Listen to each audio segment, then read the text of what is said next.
ayudar a otros a adquirir. Uno es este que acabamos de hacer, que es el de orar, orar todos los días. Y en el caso de los bahá'ís, usamos oraciones que han sido reveladas, ¿no?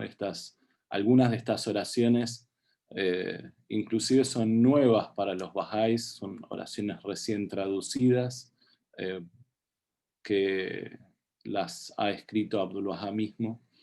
Y esto, tan simple como una oración, que es como el alimento del alma, es algo que estamos tratando de compartir con nuestros amigos.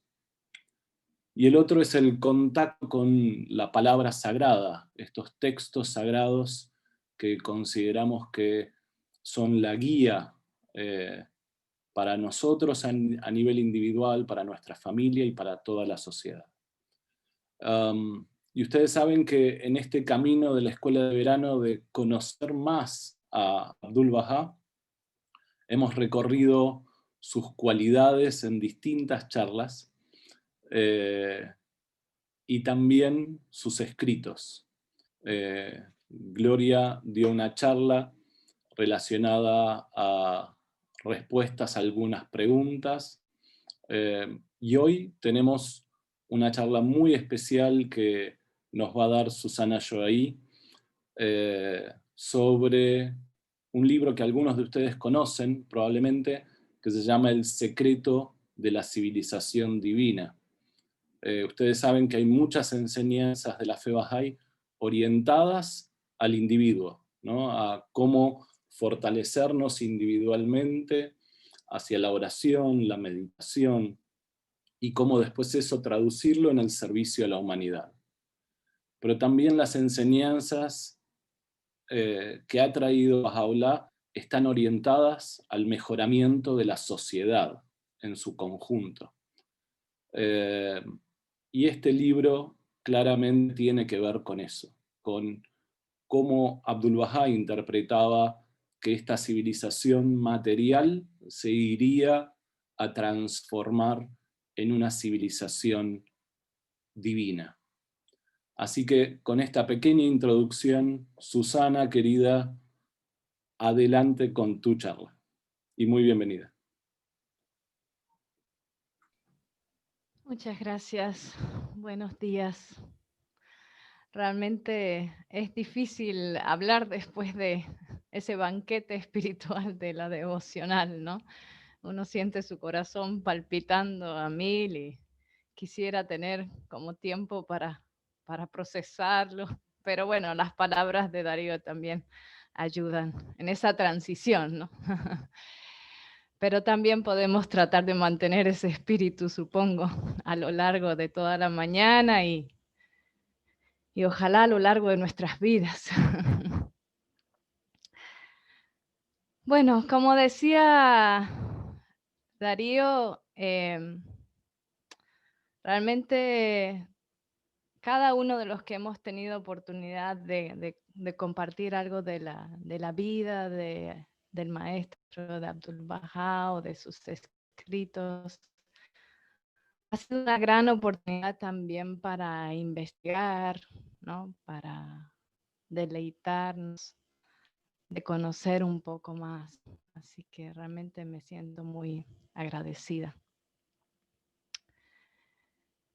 En esta ocasión voy a compartir un poco con ustedes sobre los escritos de Abdul Bahá y luego más específicamente sobre el secreto de la civilización divina. Sabemos que en la historia de las religiones la falta de claridad o los desacuerdos que surgen en cuanto a la sucesión luego de que hacen el fundador de cada caos y divisiones, de grandes batallas internas que han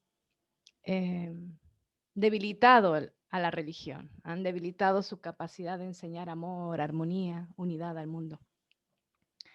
En el caso de la fe Bahá'í, esto es diferente, porque su fundador, Baha'u'lláh, quien ascendió en 1892, dejó un testamento que conocemos como el Libro de la Alianza, en el que claramente establece que su sucesor es su hijo mayor, la más poderosa rama, Abdul-Bahá, y que hacia él todos tenían que volverse, tenían que verlo como la cabeza de la fe Bahá'í.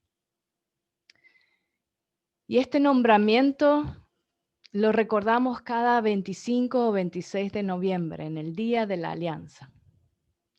En ese mismo día también recordamos una alianza mayor que tiene Dios con la humanidad, en que nunca nos va a dejar solos. De tiempo en tiempo enviará sus mensajeros y nuestra parte está en poder conocer y seguir sus enseñanzas.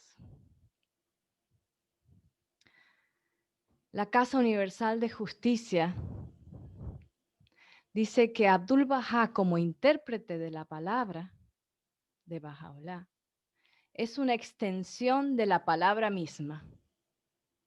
El libro, con mayúscula, es el registro de las expresiones de Baha'u'lláh, en tanto que el intérprete divinamente inspirado es la boca viviente de ese libro.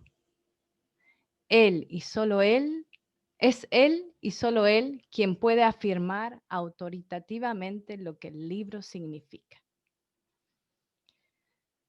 Los escritos de Abdul-Bahá, de nuestro amado maestro, nos permiten percibir aquella maravillosa armonía entre lo humano y lo divino. Es el misterio de Dios que Abdul-Bahá ejemplificó tan perfectamente. La lectura y el estudio de los escritos de Abdul-Bahá no puede sino incrementar nuestro fervor y animarnos a seguir, a responder a su llamado. Les pido que tomen en cuenta que cualquier intento por apreciar o resumir alguno de sus escritos siempre va a estar limitado por quien lo intente, ¿no? Entonces, realmente les animo a que cada uno pueda sumergirse en este escrito y en otros de los escritos del maestro y emprender un estudio ya sea individual o grupal del mismo.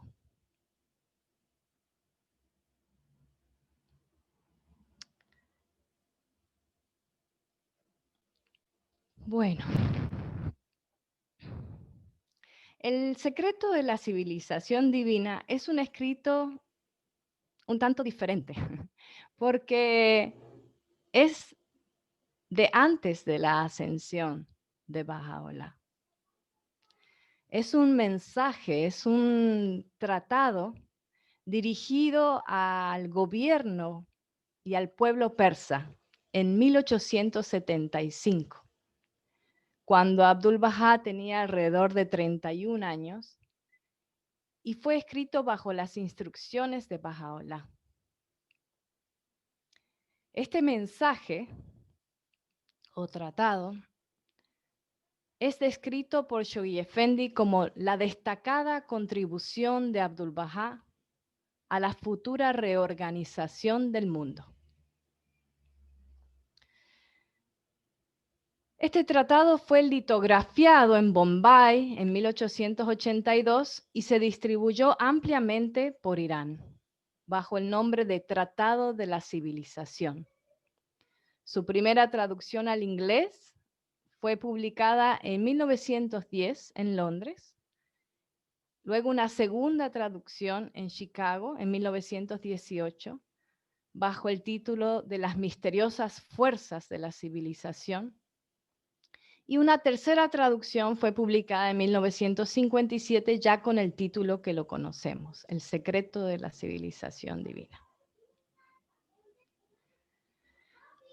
En la introducción al libro en inglés de esta última publicación,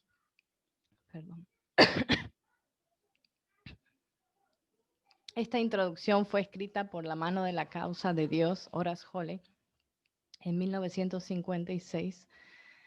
Él hace un recuento de los sufrimientos que sobrellevó Abdu'l-Bahá, desde que era niño y pusieron a su padre en prisión en la mazmorra en Teherán, luego por los sucesivos exilios y el encarcelamiento.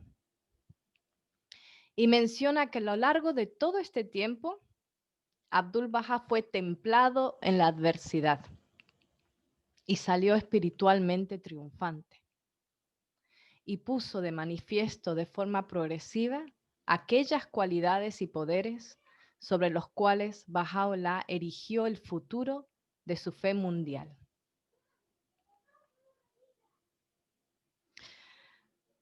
Abdu'l-Bahá había sufrido mucho a causa del gobierno persa y del pueblo persa, del gobierno de Irán.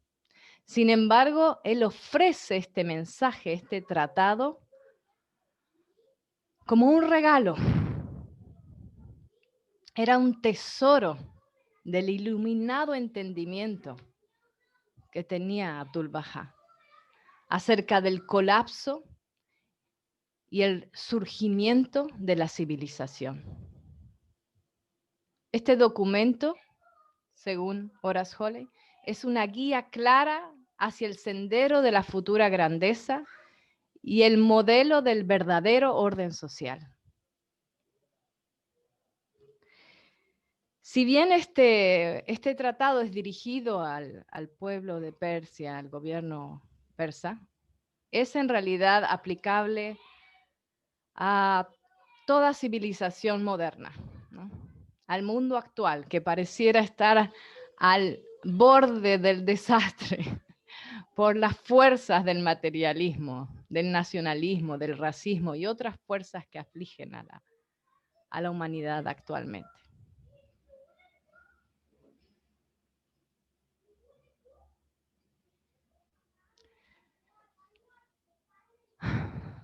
Algo interesante sobre este libro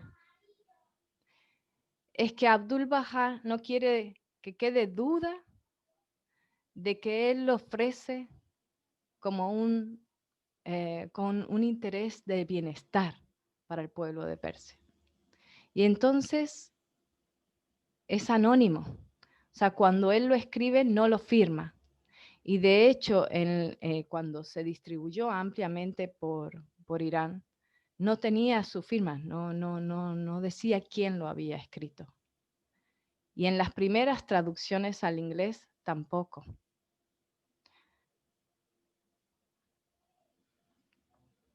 Solo decía que lo había escrito un eminente filósofo persa Bahá'í. Bueno, para comprender este libro, es importante quizás comprender esta gloriosa civilización que había sido Persia en los años 550 más o menos antes de la venida de Jesús,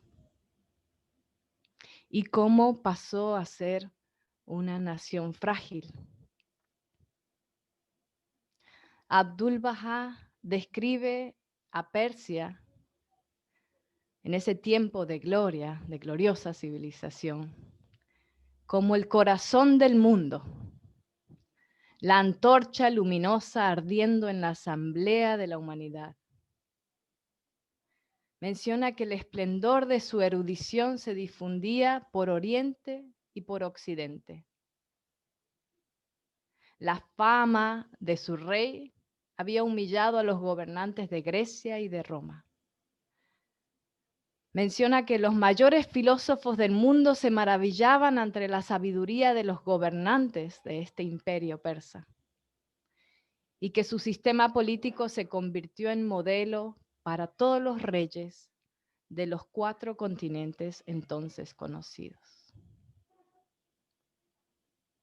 Menciona que en el tiempo de Ciro, que fue el rey que comenzó con la expansión del imperio, se contaba con 360 divisiones, que son como provincias, ¿no?, que se extendían desde los confines de la India y China hasta Yemen y Etiopía. y que fue el primer gobierno en establecerse sobre la tierra, el primerísimo imperio en organizarse entre las naciones. El trono y la corona pertenecían a Persia. Bueno, investigando un poquito, realmente ahora con el acceso a Internet tenemos un mar de información en el cual podemos sumergirnos, ¿no?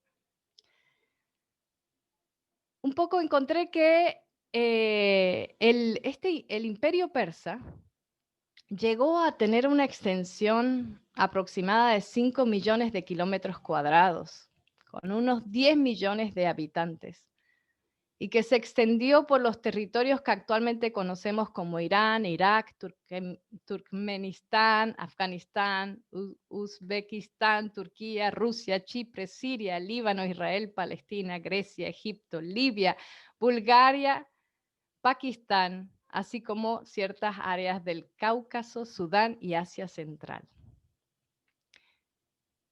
En los registros de la historia está que Ciro, este primer rey del imperio persa, mencionó que cada rey de la tierra me trajo grandes tributos y me besó los pies cuando me hallaba en el trono de Babilonia. En ese tiempo, la religión del pueblo persa era el zoroastrismo, que según la historia, Zoroastro existió alrededor de los 700 años antes de Cristo, y en sus enseñanzas estaba el que los seres humanos debían llevar una vida pura y emprender buenas acciones para conseguir que el bien triunfara sobre el mal. Zoroastro creía que su misión consistía en purificar las creencias tradicionales de su pueblo, desarraigar el politeísmo, el sacrificio de animales y la magia, y elevar el culto a un nivel más espiritual y ético. El zoroastrismo fue adoptado por la dinastía aqueménida, que es la dinastía de la cual desciende el Ciro, ¿no? El que comenzó con la expansión del imperio persa, los subsiguientes reyes, ¿no? Y la religión, el zoroastrismo, fue un eje central para la unificación del imperio y la continuidad del imperio. Realmente, los reyes del imperio persa fueron reconocidos por su innovación en administración, en política, en economía. Y una de las grandes características fue su gran tolerancia religiosa y el respeto por las culturas locales. Ese tiempo se conoce como la paz persa, y en los documentos de la historia encontramos al imperio persa mencionado como el primer imperio mundial, ¿no? Entonces prácticamente era como un periodo de paz en el mundo, ¿no? El reinado de estos reyes se caracterizó por su benevolencia, por mantener a los súbditos contentos. Los pueblos deseaban pertenecer al imperio. Un ejemplo es que cuando Ciro conquista Babilonia y los judíos estaban cautivos en Babilonia, él los deja en libertad y les da la opción de volver a su tierra y reconstruir su templo que había sido destruido. Y si bien algunos volvieron, muchos decidieron quedarse, porque estaban comenzando a vivir una vida próspera y estaban contentos. Y desde allí contribuían a la reconstrucción de su templo. Es interesante que el mismo mausoleo, la misma tumba de Ciro, de este primer gran rey, es muy austera, es muy modesta. Y eso mismo ha permitido que permanezca casi intacta en el tiempo, ¿no? Bueno, Durante este tiempo de la civilización persa y de la expansión del imperio, ellos lograron restaurar las leyes en los pueblos que habían entrado en anarquía, disminuyeron los impuestos al comercio, crearon toda una red de caminos y canales navegables que simplificaban muchísimo el comercio, hicieron mucho más eficiente el servicio postal a través de una sucesión de caballos y mensajeros, lo que en nuestro lado del mundo conocemos como chasquis, ¿no? Pero con caballos. Entonces lograba que un mensaje llegue en 15 días de un lado a otro del imperio. Difundieron el crédito público y privado. Tenían un sistema unificado de pesos y medidas que simplificaba mucho el comercio. Y bueno, tenían un territorio muy extenso con mucha diversidad. Entonces tenían este desafío de mantener la unidad con la diversidad. Y es mencionado en la historia que este imperio se caracterizó por una ideología universal. Dividió el territorio en unidades geográficas y cada gobernante, que los gobernantes no era necesario que fueran zoroastrianos, podían ser de diferentes credos. Estos tenían que asegurar que la población estuviese contenta con la gestión. Y había una estructura administrativa que se enfocaba en mantener los caminos y las obras públicas, en combatir la delincuencia, en asegurar la productividad de la agricultura y a asegurar que no existiera el menor rastro de corrupción. Ahora, ¿por qué Abdul-Bahá escribe este mensaje? ¿Por qué él escribe este tratado y se distribuye ampliamente en Irán? El que era el rey de Irán en ese momento, el Shah, en 1875, había estado muy interesado en introducir innovaciones en la administración de Irán, en la administración pública de Irán. Entre 1873 y 1889, este Shah había viajado 3 veces a Europa, buscando introducir algunas innovaciones que estaban permitiendo a Europa progresar. Sin embargo, sus ministros se oponían. Muchos de sus ministros se oponían. Entonces, Abdul-Bahá hace referencia a esta situación. Elogia los intentos del Shah de introducir estas innovaciones y los atribuye al deseo del Shah de traer bienestar, seguridad y prosperidad al país, con la intención de que Irán vuelva a su gloria, a ese tiempo de esa civilización mundial, de esa paz persa que se llamó. Y también se muestra extrañado, Abdul-Bahá, de que tomando esta iniciativa el Shah, haya ministros, haya personas que se opongan al deseo de traer estas innovaciones.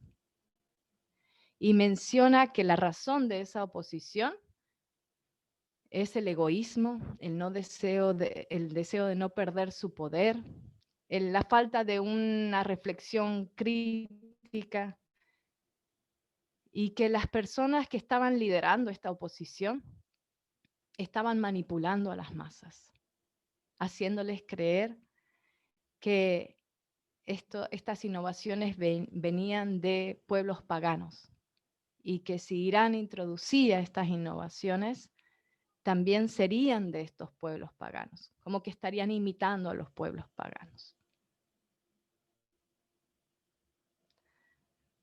Abdul-Bahá entonces ofrece este tratado, este mensaje, donde describe cuáles son las causas que llevan al ocaso de una civilización y cuáles son los elementos que pueden llevarlo de nuevo a la gloria. Cuáles son los requisitos para la elevación, ¿no?, del pueblo persa. Es interesante que en algunas partes del libro Abdu'l-Bahá hace referencia a un entendimiento y a dones innatos del pueblo persa.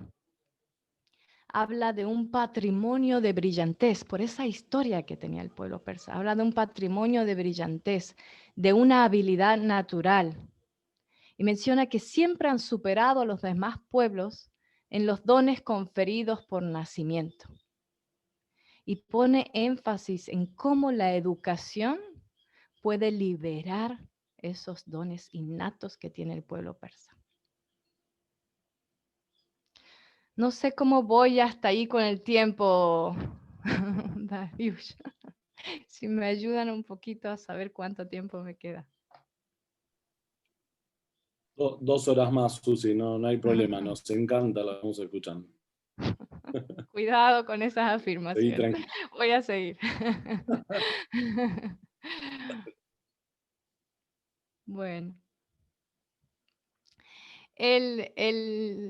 Este mensaje, este tratado, este libro, El secreto de la civilización divina, comienza con unas palabras, por supuesto, del maestro, de Abdu'l-Bahá, afirmando que de todas las realidades de la existencia, la providencia, o sea, Dios, ha escogido a la realidad del hombre y la ha honrado con intelecto y sabiduría.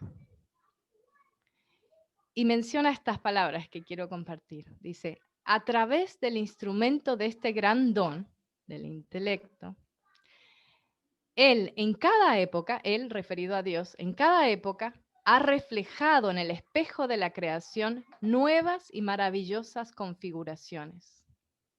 Este supremo emblema de Dios es el primero en orden de la creación y el primero en rango, y tiene precedencia sobre todas las cosas creadas. Y hace referencia a una sagrada y antigua tradición que dice, antes que todo lo demás, Dios creó la mente. Y luego llama a reflexionar, dice, reflexionad cuidadosamente todos estos fenómenos tan diferentes, estos conceptos, este conocimiento, estos procedimientos técnicos y sistemas filosóficos, estas ciencias, artes, industrias e invenciones son todas emanaciones de la mente humana. Cualquier pueblo que se haya aventurado más profundamente en este mar sin límites ha llegado a superar a los demás. La felicidad y orgullo de una nación consisten en brillar como el sol en el elevado cielo del conocimiento. Y el honor y distinción del individuo consisten en que entre todas las multitudes del mundo llegue a ser una fuente de bien social.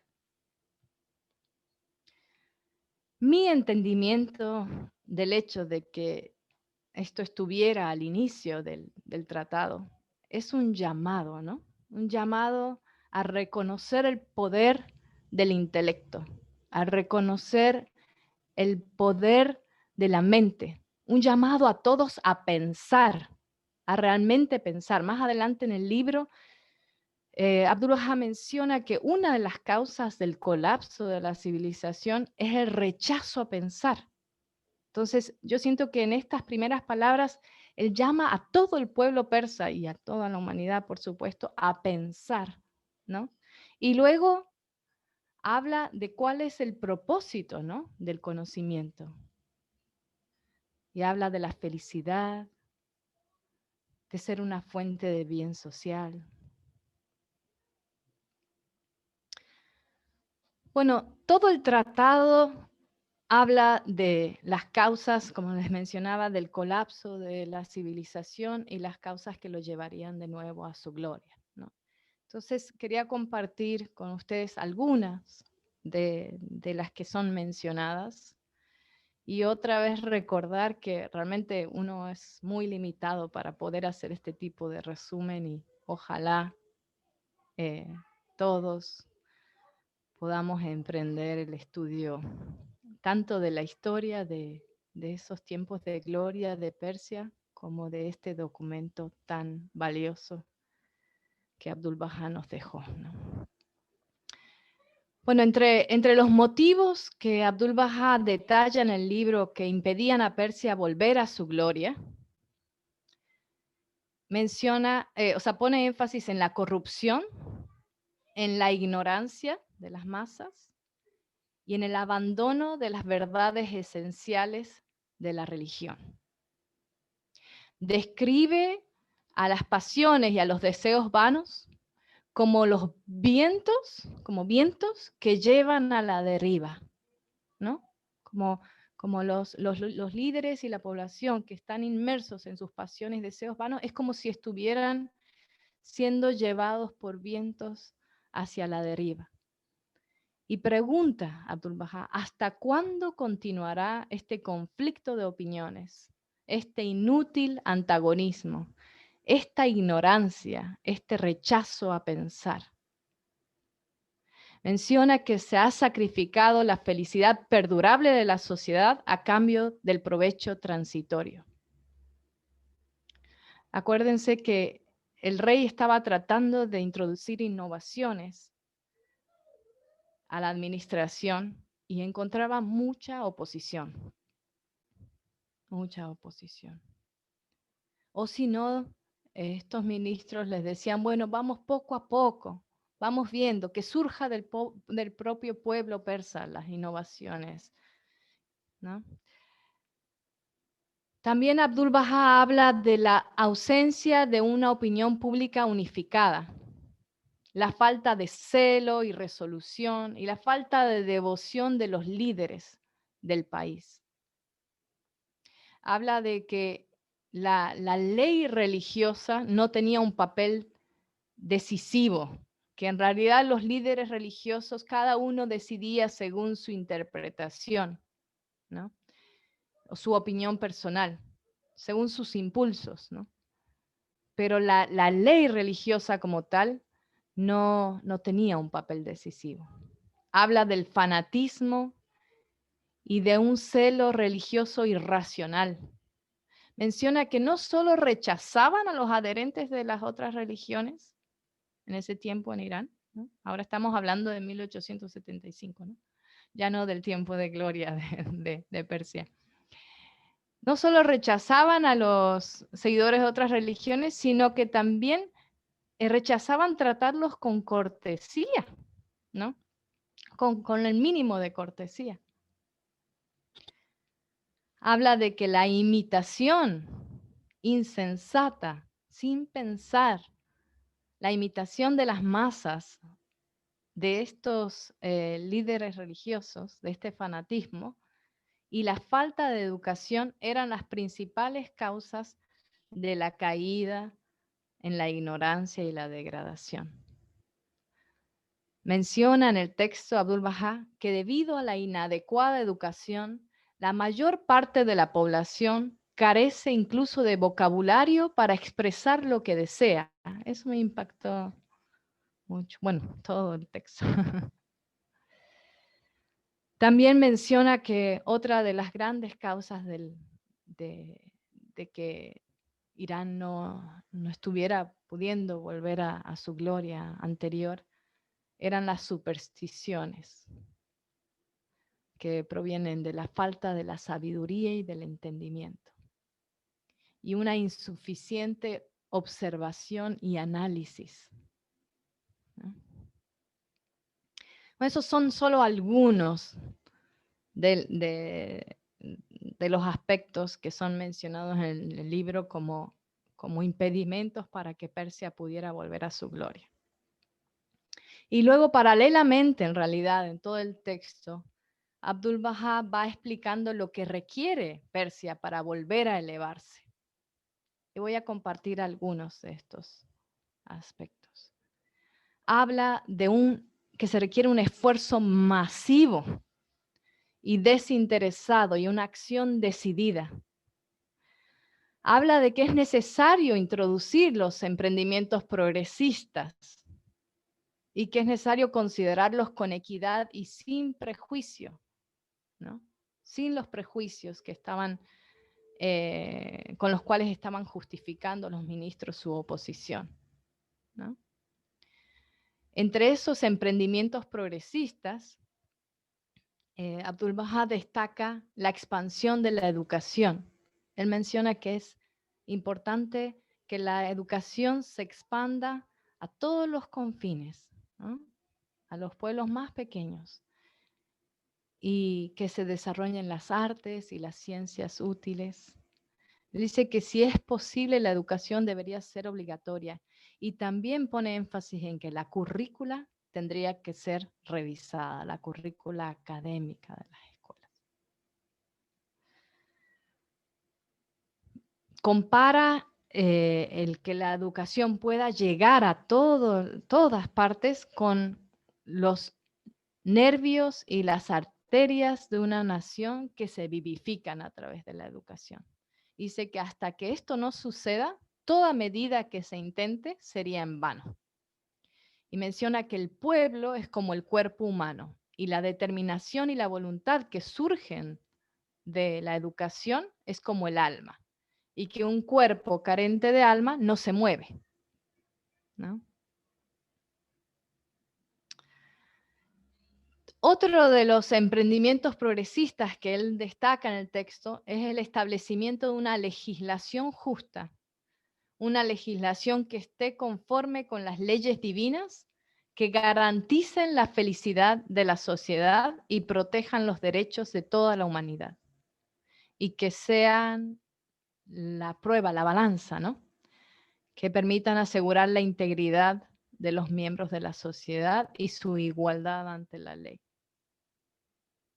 También detalla sobre los dos poderes en el cual se sustenta el Estado, el legislativo y el ejecutivo. Bueno, hay mucho detalle para compartir. Habla de fortalecer la relación con los países vecinos, en formar relaciones amistosas con los estados que son bien intencionados, expandir el comercio, desarrollar los recursos naturales, incrementar la riqueza del pueblo, limitar la autoridad individual de los gobernantes provinciales y el establecimiento de parlamentos y asambleas consultivas. Habla de las características que tienen que tener los miembros de estas asambleas consultivas. Habla de la abolición del soborno y la corrupción. Dice que hasta que esto no sea logrado, ¿no? Un país no puede ser debidamente administrado. O sea, mientras exista corrupción o no sea controlada, ¿no? Que una persona no haya forma de que caiga en la corrupción, hasta que eso suceda, hasta que eso no suceda, un país no puede ser bien administrado. Bueno, habla de estos emprendimientos progresistas, ¿no? Sin embargo, también advierte y usa el ejemplo de Europa para advertir que si aún con todos estos emprendimientos progresistas se cae en el mar de la pasión y el deseo, todo avance en la cultura queda en nada. Y menciona que una cultura superficial, sin estar sustentada en una cultivada moralidad, es como una mezcla confusa de sueños. Y yo creo que todos podemos ver el mundo actual reflejado en esto, en esta frase. Y dice, el ilustre exterior sin perfección interior es como el vapor del desierto que el sediento imaginará que es agua. Esas dos frases mencionadas son citadas del Corán. A lo largo de todo el libro, de todo este mensaje, Abdu'l-Bahá hace referencias a citas del Corán. También advierte sobre los gastos y los sufrimientos que provoca la acumulación de armas y la constante investigación de cómo mejorar el armamento, ¿no? Hay una parte importante del texto dedicada a cómo, si esto cambiara, los pueblos se verían aliviados, ¿no? Y describe cómo se puede lograr esto. Bueno, como les mencionaba, pone énfasis en la importancia de las asambleas consultivas y los parlamentos como lecho de roca del arte de gobernar. Y habla de los requisitos que tienen los miembros que conformen estas asambleas consultivas. Y advierte que no debe imaginarse que miembros de esta clase serían imposibles de encontrar, porque hace una descripción, ¿no?, de todas las cualidades, de todo el conocimiento que tienen que tener los miembros de estas asambleas consultivas, pero inmediatamente después advierte que no se piense que es difícil de encontrar personas así.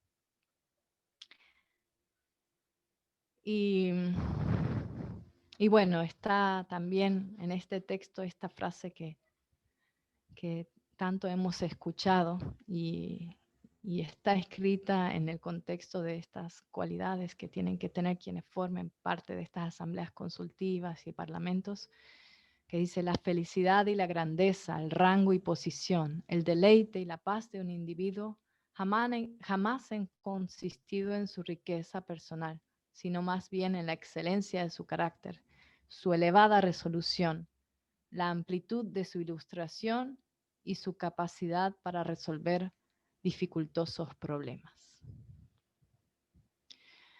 Bueno, el libro también da un espacio especial a las características que tienen que tener los teólogos y los hombres de erudición, a quien las masas siguen, ¿no?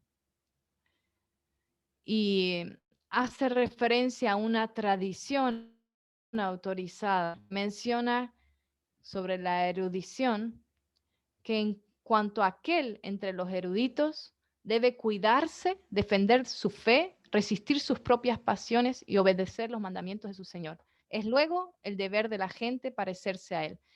A cada una de estas características que es mencionada en esta tradición, Él destina una parte importante del tratado. Y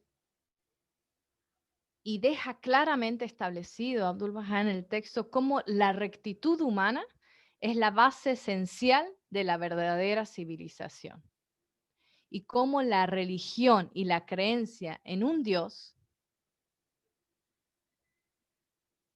puede crear verdadero amor y unión entre todos los pueblos.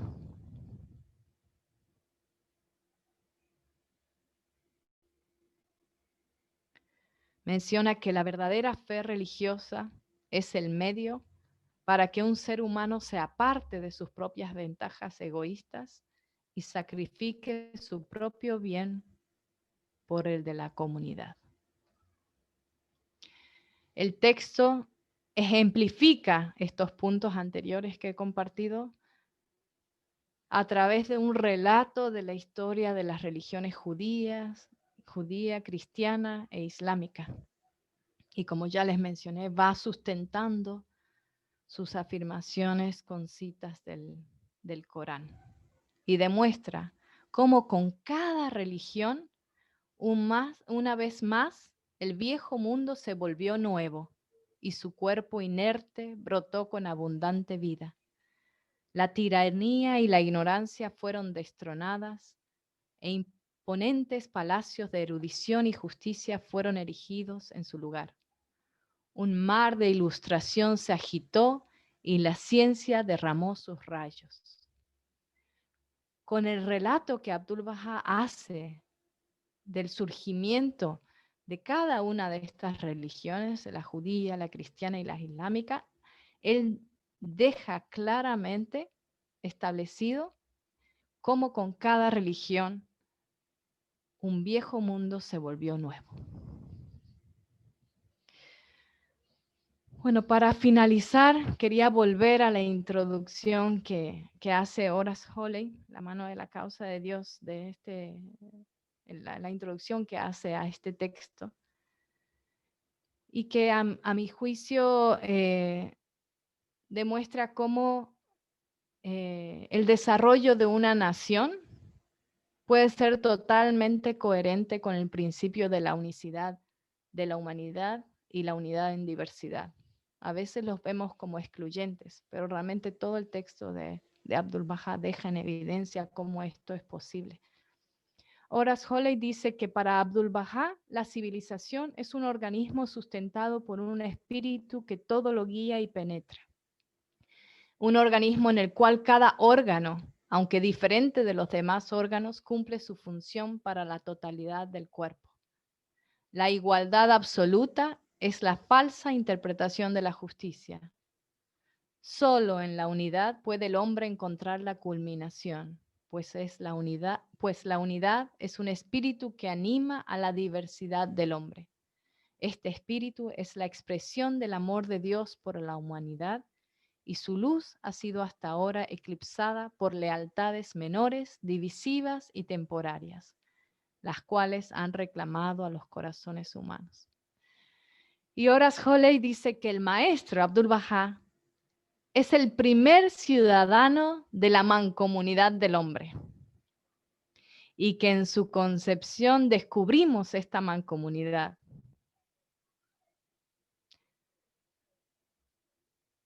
Bueno, para terminar quería compartir una cita. Voy a ver si puedo compartir.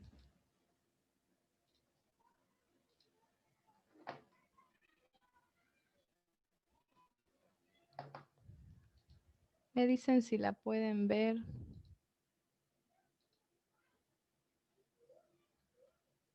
Y quería invitar a quien desee a leerla. No sé, tal vez para que sea más fácil, Darío, tal vez tú puedes leerla. ¿Cómo no? Empeño, incesante empeño es lo que se requiere.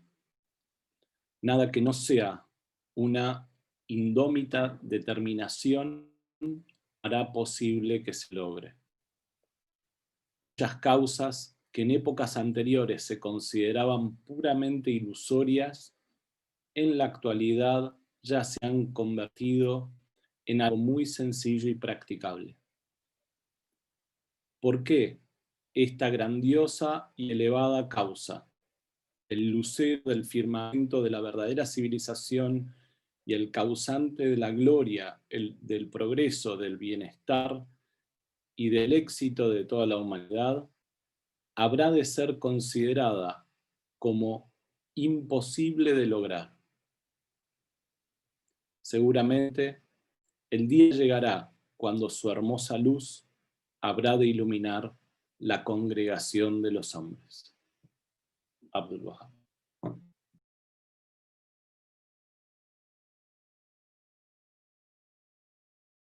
Muchas gracias. Perdón, creo que me extendí del horario.